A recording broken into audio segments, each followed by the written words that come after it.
I've shared on more than one occasion my deep love and affinity that I have for history.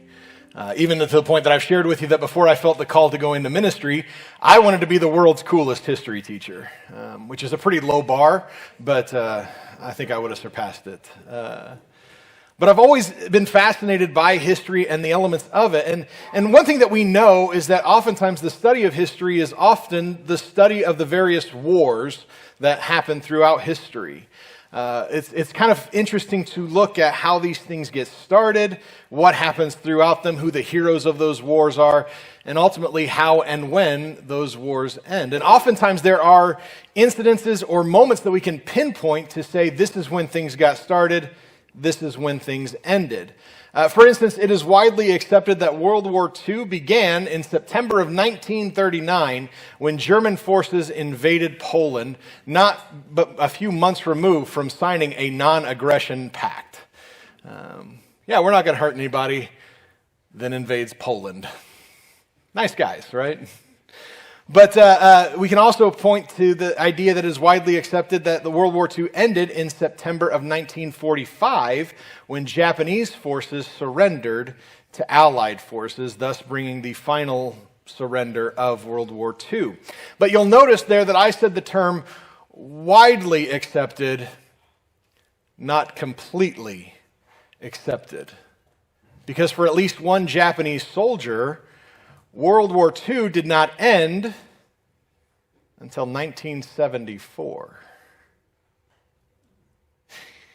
In December of 1944, Second Lieutenant Hiru Onada of the Imperial Japanese Army was sent to lead guerrilla warfare operations in Lubang Island in the Philippines. His mission there was to destroy the airstrip that was there as well as the pier in that area to prevent Allied forces from being able to land or dock. And if he could, destroy any and all planes or ships that might make their way towards the island itself. And there was a really interesting part of his orders that I think is really key for us to understand the rest of Onada's story.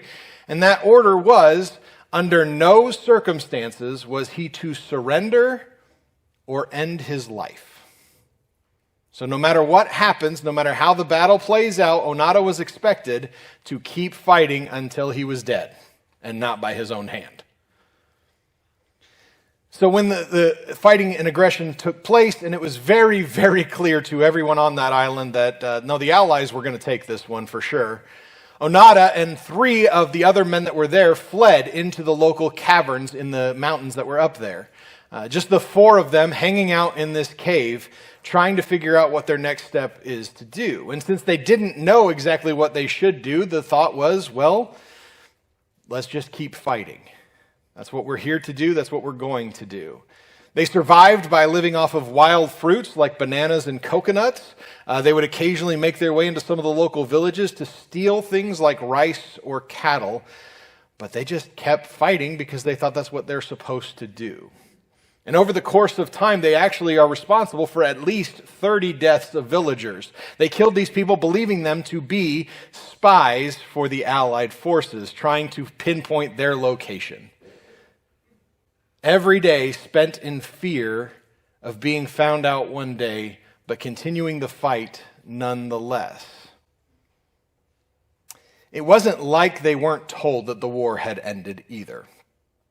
In 1945, late 1945, they had received a leaflet claiming that the Japanese forces had surrendered and thus bringing an end to the war itself. They'd also received a letter from the villagers telling them the Japanese had surrendered that past August. They got their dates wrong. It was September, but still. They still were trying to do whatever they could to get these guys to stop fighting. And in fact, near the end of 1945, leaflets containing surrender orders from General Tomoyuki Yamashita were dropped in by air, doing everything they could to try to let these guys know the war is over. You can give up now. But after examination of all of these different articles, the 4 men determined this is all just propaganda. They refused to believe that the war was over, and they kept fighting even when Japan had stopped. But you can only eat so many bananas and coconuts, right? And in October of 1950, one of the first soldiers there would finally decide that he had had enough. And he was going to go and turn himself in, leaving Onoda and the other two men there. And you might think that oftentimes whenever a soldier surrenders, that is the first domino to fall before everybody else eventually gives up. But Onoda and the other two men had determined that what this guy had done was an act of betrayal. That he was a traitor. And that if they were to ever see him again, they should kill him. They doubled down on their own protocols, their own safeties that they had developed with each other, doing everything they could to make themselves as cautious as they possibly could be. But here's the thing, as everyone knows, behind every soldier, there is a family that's involved. There are people who care about that soldier, who want to see that soldier safely brought home. And when this guy surrendered and returned to Japan, he told the families of these soldiers, they're still out there, they still think the war is on, they are still fighting as much as they possibly can. But he also told them a rough idea of where their location is and where they could send letters to their loved ones. And these family members, these mothers, fathers, siblings, wives, children, they sent letter after letter begging for their loved one to surrender, to give up because the war was over. Come home, we miss you. To no avail. Again, believing the Allied forces had somehow copied and mimicked the handwriting. See, it's easy for us to think like this is dumb, that they thought this far ahead, but you need to understand that oftentimes in different cultures, propaganda is deep set in them. Right? They are told these lies over and over again until they believe them to be true. And so they had thought the Allied forces had somehow copied their loved one's handwriting and sent these letters that were false.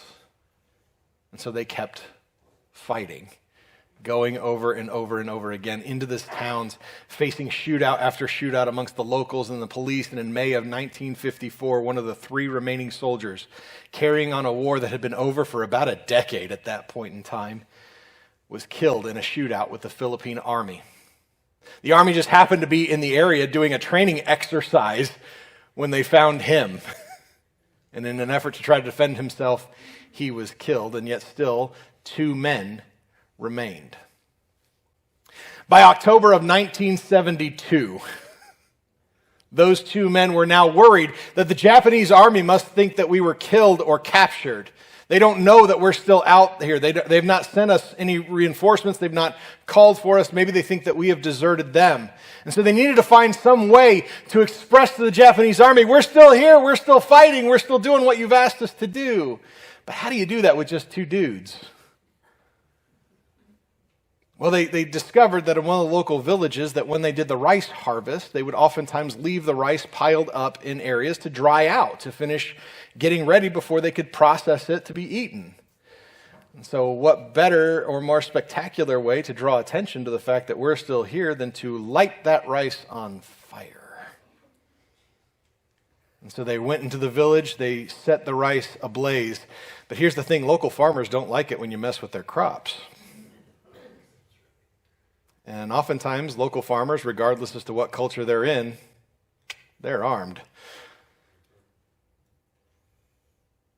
And so another soldier, Kenshiki Kazuki, was killed in a gunfight taking place over this burnt rice, leaving only Onoda. The thing about it is that the legend of the last surviving fighting soldier of World War II had spread throughout all of Japan. People were fascinated by the idea that there could possibly be still a soldier who had been declared dead himself in 1959 by the Japanese government, that somehow he was still alive and he was still out there. And one local Japanese young man decided, I'm going to head to the Lubang Island and I'm going to go look for Onoda. He also said he was going to look for the Abominable Snowman and the Bigfoot, because he wasn't sure he was actually going to find anything. But sure enough, as he traveled the mountains of Lubang, he stumbled upon Onoda himself. And like everybody else in Onoda's life up to that point, had tried to convince him the war was over and had been over for almost 30 years, bro. You can stop fighting. It's fine.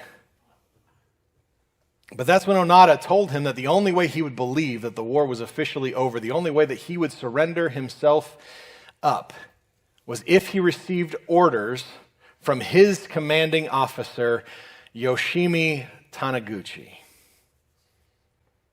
Unless Yoshimi says so, the war is still on. The young traveler went back to Japan, and he, of course, was met by officials, and he talked to them about this encounter. When they didn't believe him, he showed them photographic evidence of Onada living in the caves in Lubang Island. And so the government did what they could to try to get rid of this whole situation. They sought out Taniguchi, who himself owned a bookshop for like 20 years after the war. They found him in a little tiny shop in a little tiny village in Japan. They convinced him that he needed to come out of retirement for a day to go and tell Onada that he would finally surrender. And on March 10th, 1974, 28 years, 6 months, and 8 days after the Japanese government had surrendered to Allied forces, the final Japanese soldier of World War II surrendered. He was brought home to a family that he had left behind in 1944. His family was overjoyed, grateful to have Onada back, and did everything that they could to make up for lost time with him. They were so excited that his surrender had taken place, because his surrender did not just benefit him. It meant everything to the family that loved him and held out hope that one day they would be reunited with him. See, over the last several weeks, we have been examining the concept of surrender, but we've really only been looking at it through one lens. We've been looking at how surrender affects us and our relationship with God individually. And that's easy for us to do, and especially as we talk about something that is as difficult for us as surrender, because we've looked at how it affects us as people, because it hurts us. It's something that we don't want to do, because it means that we are giving up some element of control of ourselves. It's scary for us to be able to do that, because we don't know what's going to happen once we do that. If we are meant to surrender over to God like Scripture tells us to over and over and over again, that means we don't know what God's going to do with that. Right? We talked about last week that God doesn't deal in spoilers. He doesn't tell us how everything is going to go out and how the end result of this is going to be. And so the idea of surrender is so easy for us to get focused on as individuals. But the thing about it is, our surrender, rarely, if ever, only affects us. Just like it did for Esther. If you don't already know, Esther is one of the more unique books of the whole Bible, but really especially the Old Testament. And there's a couple of different reasons for that to be the case. Historically speaking, this book falls in a period known as the Babylonian captivity. Now, last week we hinted in the book of Judges that the Israelites were beginning to develop an issue with idolatry. That they had decided to start following after some of the gods and idols of the local areas, the places that they had conquered in gaining the promised land. God has a little bit of a problem with idolatry, so much so that it's number 1 on the Big Ten. And so that created some issues. And we talked about how the book of Judges has a formula to it, that the Israelites would have an issue with idolatry. God would send a foreign nation in to kind of wear them out a little bit. The people would cry out, turn back to God. God would send a judge. The judge would make everything right. Everything's great until the next generation comes.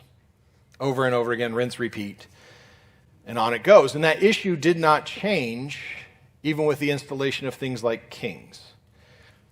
It's still a cycle that continued to plague the Israelites over and over again, to the point that it eventually became so rampant, so problematic for God, that God finally decided, I need a final lesson for these people to understand how much their idolatry hurts me. And he did so by allowing the Babylonian Empire to roll into Israel, to lay waste to Jerusalem itself. We're talking down to bricks and mortar laying on the ground.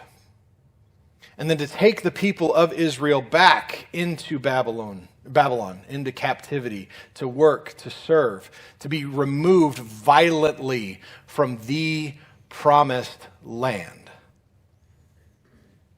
That was finally what was going to get the message across, that what you are doing is evil in my sight and you need to stop it. And so the book of Esther takes place during that period of time that they are in the Babylonian captivity, but by now the Persian Empire has kind of taken over the reins from Babylon. But another thing that makes Esther something that is a unique book of the Bible is that it is only one of two that does not mention God.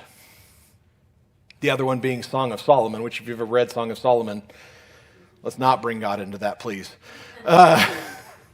It's icky and uncomfortable sometimes.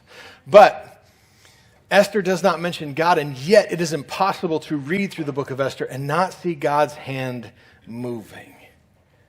God continues to move throughout the entirety of Esther's story. And when we first pick up the book of Esther in chapter 1, almost right away we are told about the Persian king Ahasuerus. History more commonly refers to him as Xerxes. And we are told a really important character trait about Ahasuerus right away in the book of Esther. Something to keep in the back of our mind as we continue to talk about this story, and that is, dude loves to party. It's like his favorite thing ever. And if you read through Esther, there's a lot of partying involved. We know this because, again, almost immediately in this book, we see the king throwing a 7-day feast for the people of his kingdom, inviting all of them to come over to his house and look at all the cool stuff that he's got. But more importantly, to get down to some serious drinking. Verse 7 tells us, drinks were served in golden vessels, vessels of different kinds, and the royal wine was lavished according to the bounty of the king. But his little drinking issue is not the only problem that we learn about King Ahasuerus. See, after 7 days of drinking, he gets it in his mind that he wants to show off more than just the cool stuff that he's got. He wants the entire kingdom to see just how hot his wife is. And so he asks some of his servants to go to Queen Vashti and have her brought before the people in her crown. And Vashti says no. And I'll be honest with you, there's a part of my brain that as soon as she said that, I was like, why? Why would she say no? Like he's just asking her to come and stand before the people so they can all see how beautiful that she is. Well, it's because biblical scholars believe that while the text does not explicitly say it, some of the wording of the Hebrew that is in there indicates that she was asked to come out in her crown and in her crown only, and have the entire kingdom looking at her. So she says no. Ladies, wouldn't you do the same? Yeah. But the thing about it is Ahasuerus, in his very drunken state, after 7 days of doing nothing but drinking, I'm assuming there was eating involved too, it's called a feast, but still, it's a lot of wine. We're told another character trait of his right away, and that is his opinion of Vashti changes drastically in a moment, because it says in verse 12, "But Queen Vashti refused to come at the king's command delivered by the eunuch. At this, the king became enraged, and his anger burned within him." Ahasuerus is furious over the fact that his wife has just refused his command. Never mind that his command is degrading to her, humiliating to her. That doesn't matter to him. I told her to do this. She said no. I'm really angry at her. And he's trying to figure out what is the best possible way that I could punish her for her insolence. What's the best way that I could get angry with her? And it takes him a little while to figure out what to do with his anger. But here's the thing, and I kind of love this part, but I also kind of hate this part of the story of Esther. He's trying to figure out what should I do with my wife, but he gets all these nobles and all these higher-ups and advisors and all this stuff telling him, "King, you got to do something. Otherwise," and this is literally what it talks about, "all the wives in the kingdom are suddenly going to become contempt with their husbands." Got to keep them women folk in line, right, fellas? Based off the look that Mandy just gave me, I might be in trouble for that one.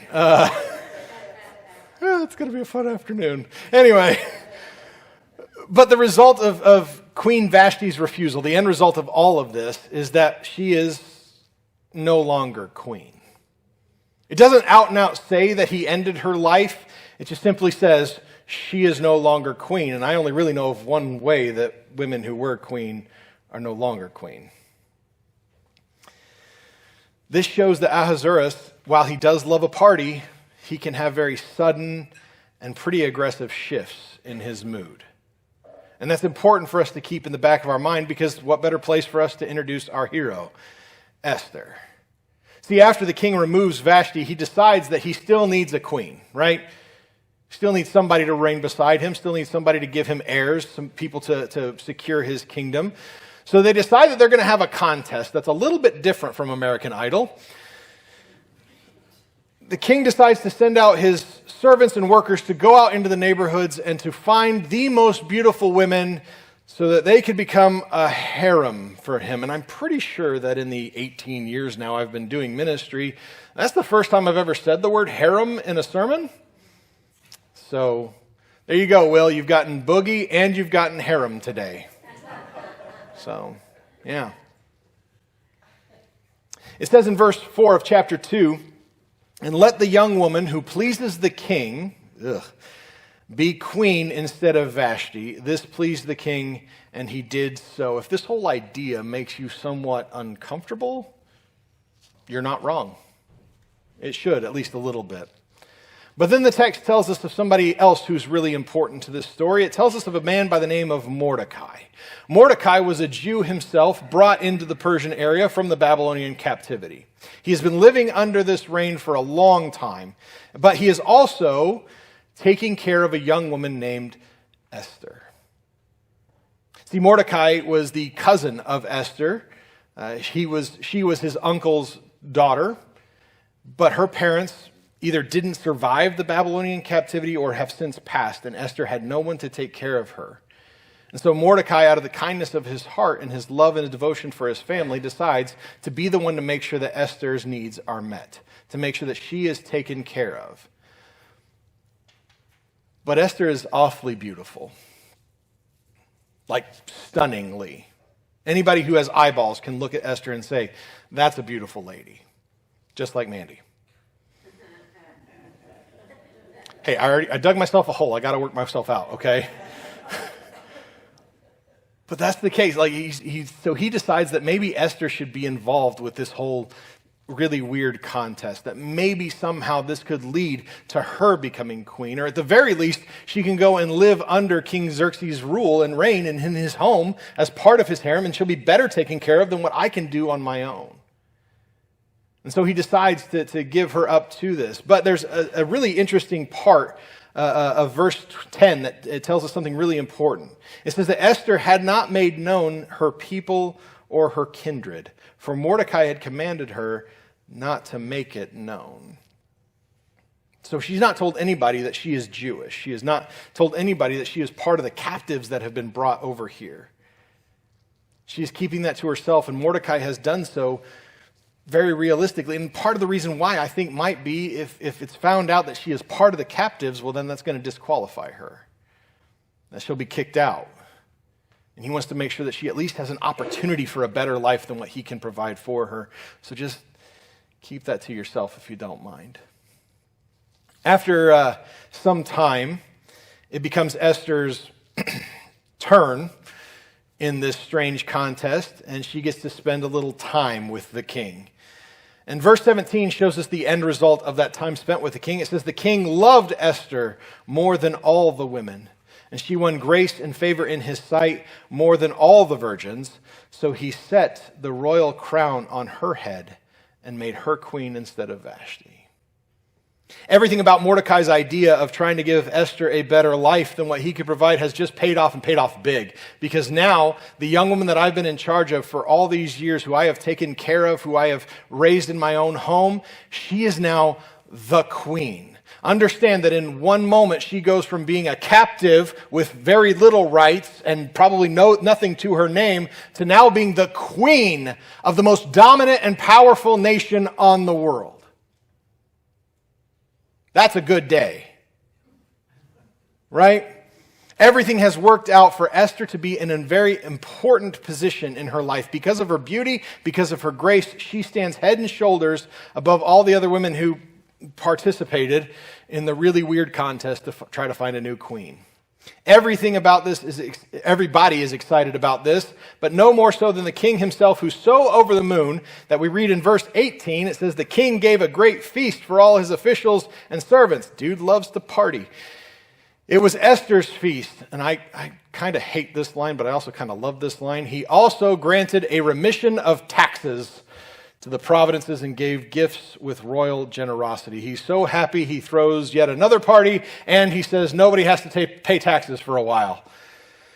Color me jealous.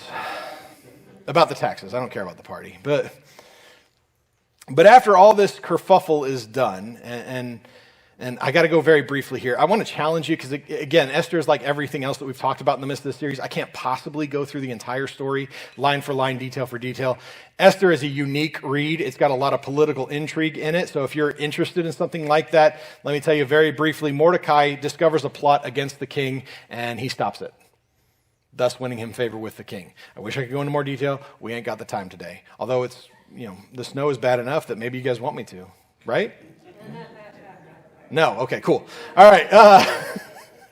Mordecai uncovers this plot. He saves the king's life, but that's when we're introduced to another important player in this whole game, Haman.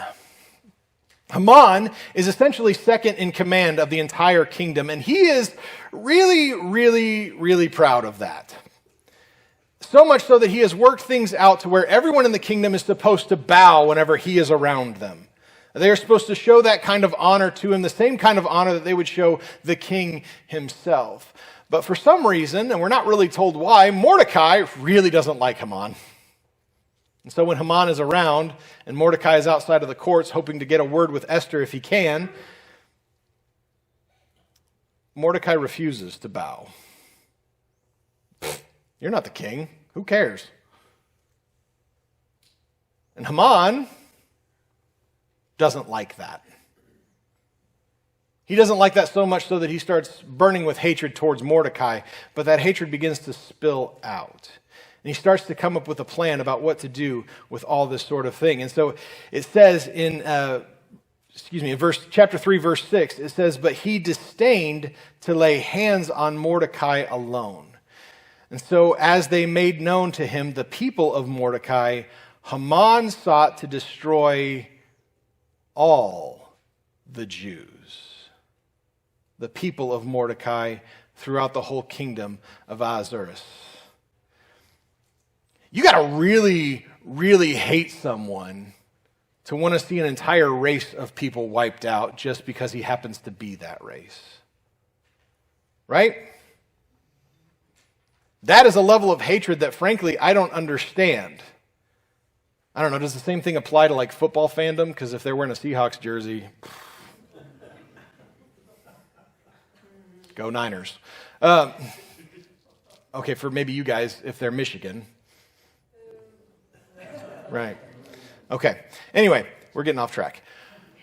That is a lot of hatred, though, because now he's decided, I don't just hate Mordecai, I hate an entire people group because of Mordecai. And Haman is in a position where he can actually begin to give influence towards that hatred. It's one thing for us to maybe hate a group of people for one reason or another. We shouldn't do that. We all know that. But it's another thing to be in a position to do something about it. Because Haman, as second in command of the entire kingdom, he has the king's ear. So he starts talking to Ahasuerus over and over again about how much he hates these people and about how something ought to be done about them. And it finally culminates in verse 13 where it says, letters were sent by couriers to all the king's provinces and with instructions to destroy, to kill, and to annihilate all of the Jews, young and old, women and children, in one day, the 13th day of the 12th month, which is the month of Adar, and to plunder their goods. The 13th day of the 12th month, so yesterday. This is horrifying. Right? Understand the king of the most dominant nation in the world, the nation that at this point in time, as far as anyone else is concerned, owns the world, has just signed an order that at a specific day, an entire race of people are to be wiped from the planet.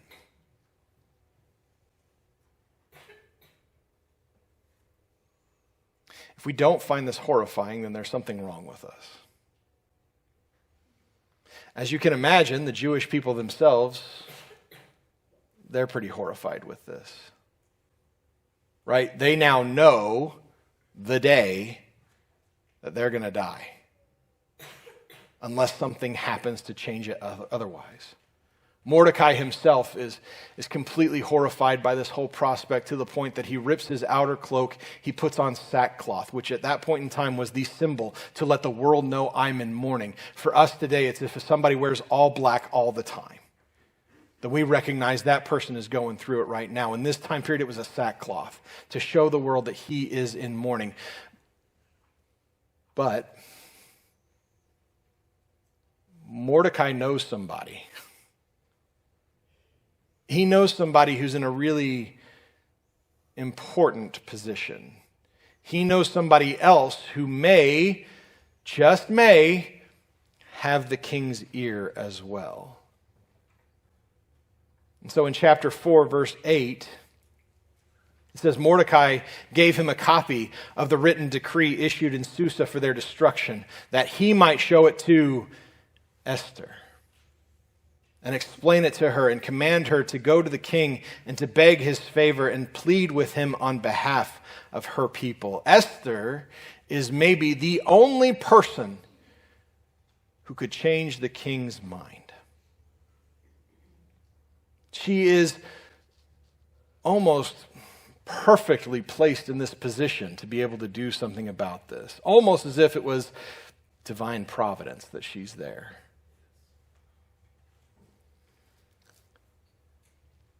But it's not that simple, right? Even as the queen, she can't just go up to the king and say, hey, honey, you got this whole order out to kill the Jews. Could you not do that for me? It's not that simple, because we've already seen that the king can get so irritated by a former queen that we now refer to her as the former queen.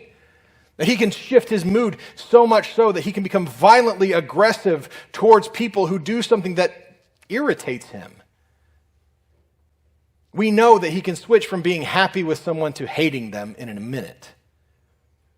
And now Esther is in an awkward position to be in, because she is now queen. And again, we can't miss this fact that before she was queen, she was a captive. She had nothing. And now she is in the house of the most powerful man in the world. She has money, she has wealth, she has influence. She is adored by people simply because of the title that she holds. Probably more so than anybody else in the world, Esther understands what she has. And this request that Mordecai has made of her could threaten to take it all away. And not just the stuff, not just the position, not just the power, not just the respect. It could take away her very life. Because chapter 4, verse 11 tells us something really important to understand. It says, all the king's servants and the people of the king's province know that if any man or woman goes to the king inside the inner court without being called, there is but one law: to be put to death, except the one to whom the king holds out the golden scepter, so that they may live. But as for me, I have not been called to come into the king these 30 days. I can't just walk in and say, hey, honey, could you not? This is not a simple matter of pillow talk between a husband and a wife. If Esther goes in to go and speak to the king without being called in, if she catches him in the wrong mood at the wrong time, if her makeup is not just right that day and he's upset by that, then she's done. But on the other hand, if she does nothing. All. That's a big word for just 3 letters. All of the Jews are going to die. Not just some of the people, all of them. And they're not just any people, they are her people. Mordecai, the guy who's raised her, who took care of her when nobody else would, who brought her into his home to make sure that her needs were met, who at every stop has been there for Esther throughout her life, he's going to be gone. See, Esther's choice of whether or not to surrender would not just affect her and her only, it was going to affect her whole people. To put this into perspective for us, and this is hard, I think, for us to do, imagine a scenario where the decision of whether or not the United States itself comes to an end is on you.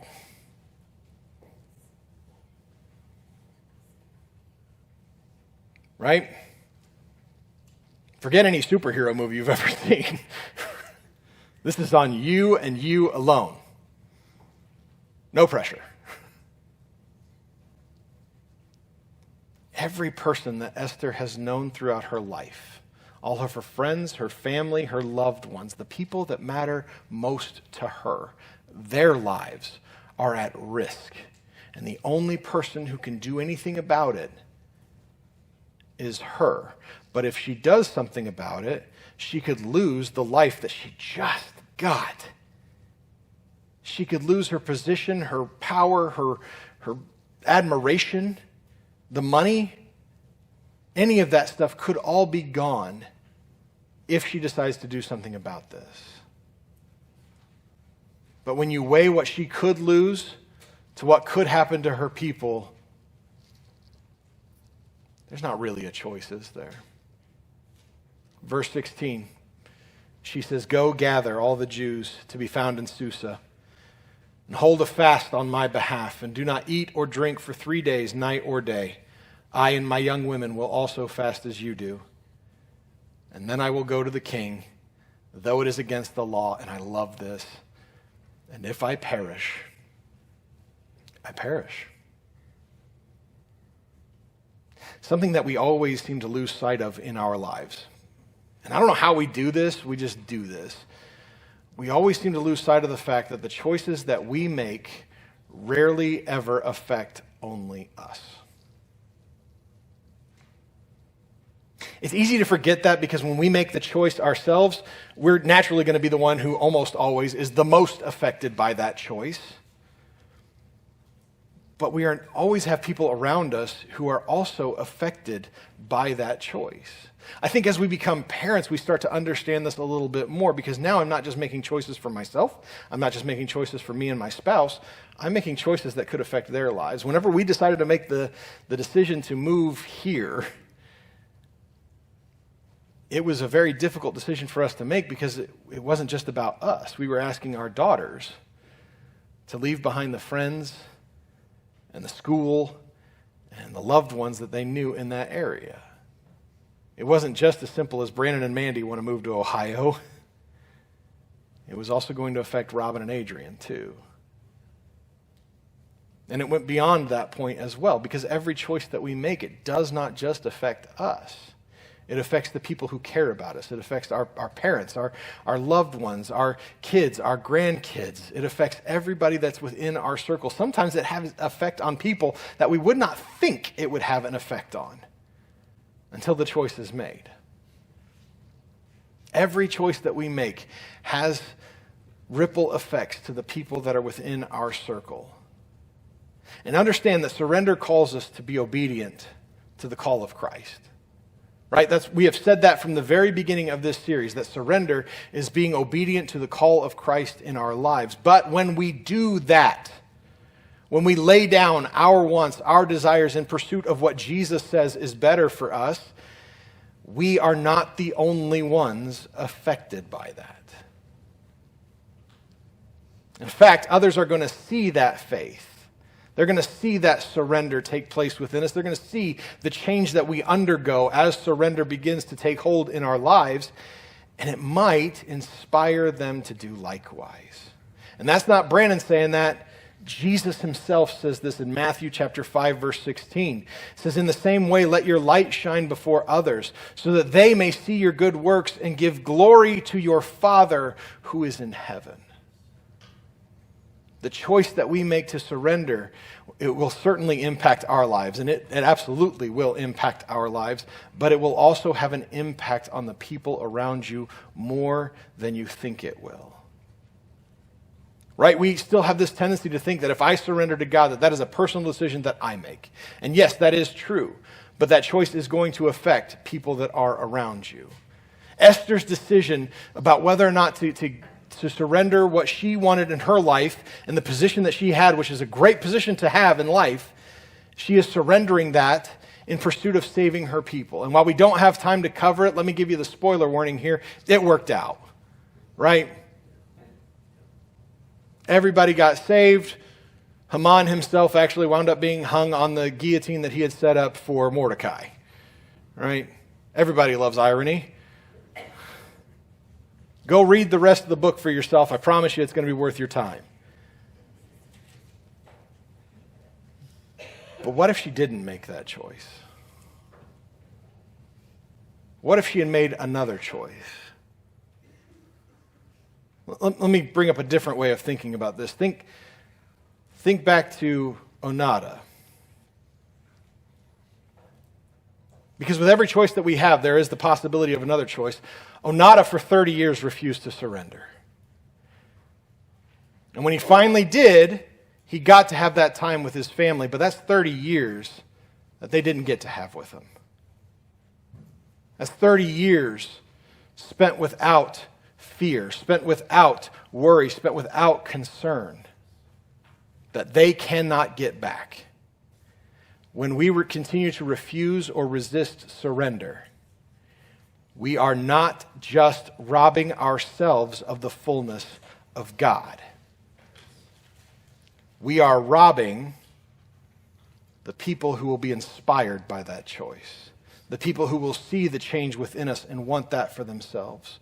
We are robbing them of the opportunity to see exactly what surrender to God looks like and the ways that it can flourish us in our lives and the things that God can do through regular, ordinary, everyday people, like a young Jewish woman lost in captivity. Surrender is never just about you. So if there is something in your life, if surrender has been difficult for you because you can't get past what it might do for you, can I invite you to make today the day that you surrender, if for no other reason than what it might mean for somebody else in your life, for what it might mean for several people in your life, people that may surprise you will see that surrender and be inspired by it, because surrender is never just about you. Then Jesus told his disciples, "If anyone would come after me, let him deny himself and take up his cross and follow me. For whoever would save his life will lose it. But whoever loses his life for my sake will find it."